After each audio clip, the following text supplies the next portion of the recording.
آخری چیز یہ ہے، اب جب ہم حج پہ جاتے ہیں، عمرے پہ جاتے ہیں، تو ہمارے یہاں ایک عام طور پر بیماری پیدا ہو گئی ہے، اللہ معاف کرے، ایک سوچ پیدا ہو گئی ہے کہ اللہ قبول فرمائے گا، جس طرح بھی ہم بس کر آئیں، گزر آئیں، اللہ قبول فرمائے گا۔ وہاں ہم ایسی غلطیاں کرتے ہیں کہ ہماری عبادات اور اعمال ضائع ہو جاتے ہیں۔ یہ سوچ غلط ہے، یہ فکر ہمارے اندر غلط پیدا ہو گئی ہے کہ یہ نمازوں کی پابندیاں، یہ نماز کے اندر اللہ کے احکامات، یہ حج اور عمرے کے اندر اللہ کے احکامات، پابندیاں، یہی اصل عبادت ہے۔ ان کو اگر آپ نہیں اہمیت دیں گے تو عبادت نہیں رہے گی، وہ عادت بن جائے گی۔ اب ہم حرم مسجد نبوی میں جا کے دیکھتے ہیں، یہاں سے آپ سفر کر کے جاتے ہیں، مسجد نبوی میں امام اب پیچھے آ گئے ہیں، انہوں نے بڑے بڑے بورڈ لگائے ہوئے ہیں عربی میں، انگلش میں، اردو میں، کہ یہاں سے پیچھے آپ امام ہیں اور آگے 20-25 صفیں بنی ہوئی ہوتی ہیں امام سے آگے، اور ہمارے پاکستانی بھائی بیٹھے ہوتے ہیں۔ آپ یہاں سے گئے ہیں، امام سے آگے کیسے نماز پڑھ سکتے ہیں؟ امام یہاں کھڑا ہے، آپ وہاں کھڑے ہیں، کیسے نماز ہوگی؟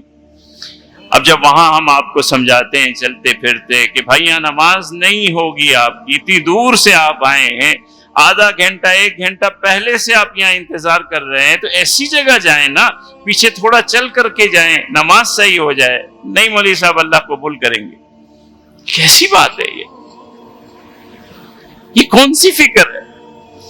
اسی طرح بیت اللہ کے اندر کعبۃ اللہ کے 4 جو کونے بنتے ہیں، ان میں سے وہ کونا، وہ سمت جس کے سامنے امام چھت کے نیچے ہوتا ہے، اس جگہ میں آگے مطاف میں بھی نماز نہیں ہوتی۔ وہ بیچارے پولیس والے کھڑے رہتے ہیں، منع کرتے ہیں، یہ امام سے آگے ہے، باقی کونوں میں ہو جاتی ہے، اس کونے میں نہیں ہوتی۔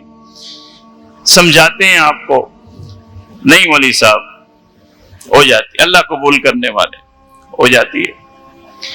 ہوٹل سے باہر نکلتے ہیں، دیکھا کہ ساری دنیا غلطی کر رہی ہے، جانتے بوجھتے وہی مصلی بچھایا ہے، آگے صف ہے نہیں ہے، 1 میل دور ہے حرم، ابھی آپ نے وہی مصلی بچھا لیا ہے، مولوی صاحب ہو جاتی ہے۔ ایسے نہیں ہوتی، ان معاملات میں اتنی نرمی نہیں ہے، یہی پابندیاں تو عبادت ہے، ایسی چیزیں نہیں۔ آپ بغیر وضو کے کیسے نماز ہو جائے گی؟ بغیر امام کے کیسے جماعت ہو جائے گی؟ امام کے اپنے قوانین ہیں، ان قوانین کا اگر آپ احترام نہیں کریں گے، حج کے اندر قوانین ہیں، حج کے اندر اپنے فرائض بھی ہیں، واجبات بھی ہیں، ہر چیز نہیں آسان ہو جاتی۔ اگر ان پابندیوں کا آپ لحاظ نہیں کریں گے، اپنی زندگی میں اہمیت نہیں دیں گے، تو کیسے عمل ہو جائے گا؟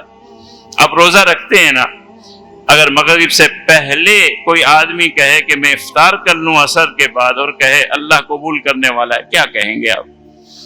وہاں تو آپ کہیں گے کہ روزہ نہیں ہوا، تو یہاں نماز کیسے ہو گئی؟ یہاں نماز بھی نہیں ہوئی۔ وہاں اگر روزہ نہیں ہوتا تو یہاں بھی نماز نہیں ہوگی۔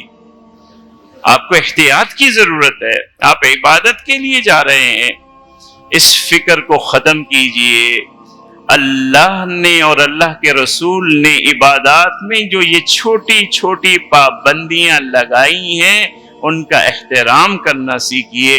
اگر ان پابندیوں کا احترام نہیں کریں گے، عبادات ضائع ہو جائیں گی۔ وہی تو عبادت ہے، ورنہ تو عادت ہے، وہی عبادت ہے، وہی آپ اللہ کی اطاعت کر رہے ہیں، یہی تو عبادت ہے، یہی تو اطاعت ہے کہ وضو کریں گے تو نماز ہوگی، نہیں تو آپ اسی طرح سجدہ کریں، رکوع کریں، نماز نہیں ہوگی، کیونکہ آپ نے اپنی مرضی کی ہے۔ اگر 1 رکعت میں 4 سجدے کر لیں گے، اللہ نہیں قبول فرمائیں گے، کیونکہ یہ آپ نے اپنی مرضی کی ہے، اللہ کی بات تو نہیں مانی۔ عبادت یہ ہے کہ اللہ کی بات کو ماننا ہے، اطاعت کا اظہار کرنا ہے، جس طرح اللہ نے عبادت جن شرائط کے ساتھ کہی ہے، انہی شرائط کی پابندی اور اہتمام کرتے ہوئے آپ نے عبادت کرنی ہے۔ یہ بنیادی سوچ غلط ہے۔